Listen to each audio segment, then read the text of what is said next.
నేను better education ఇవ్వగలుగుతాను.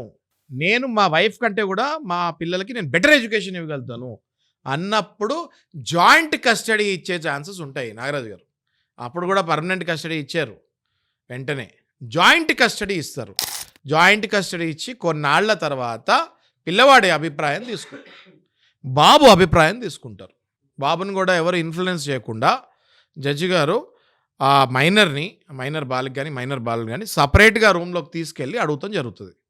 కొన్ని technical questions వేసి క్వశ్చన్స్ వేసి మీకు అమ్మ ఎలా రియాక్ట్ అవుతుంది, ఇలా చేస్తే నాన్న ఎలా రియాక్ట్ అవుతారు, నాన్న నీకు బాగా చూసుకుంటాడా, అమ్మ బాగా చూసుకుంటుందా, ఎవరైనా నిన్ను అరుస్తారా, ఎవరైనా నీ మీద తిట్టారా, నిన్ను ఎవరైనా కొట్టారా, ఇలాంటి అనేక ప్రశ్నలు జడ్జి గారు పర్సనల్గా అడిగి బాబు లేదా పాప యొక్క అభిప్రాయం తీసుకొని అప్పుడు పర్మనెంట్ కస్టడీ తండ్రికి వచ్చే ఛాన్సెస్ ఉంటాయి.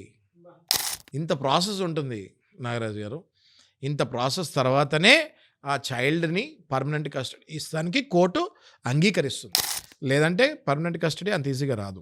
సో ప్యూర్ సైకలాజికల్ మెచ్యూరిటీ మీద డిపెండ్ అయ్యి ఉంటుంది. దాంతోపాటు సోషల్ స్టాటస్ని బట్టి కూడా డిపెండ్ అయ్యి దాన్ని బట్టి మదర్కి ఇవ్వాలా ఫాదర్కి ఇవ్వాలంటే కోర్టు డిసైడ్ చేస్తుంది. అంతే కదా సార్? ఓన్లీ ఆర్థిక సామర్థ్యం మీద డిపెండ్ అయి ఉండను. అదే అనేక పారామీటర్స్ మీరు అన్నట్టు సోషల్ స్టేటస్తో పాటు సైకలాజికల్ స్టేట్ వెరీ ఇంపార్టెంట్.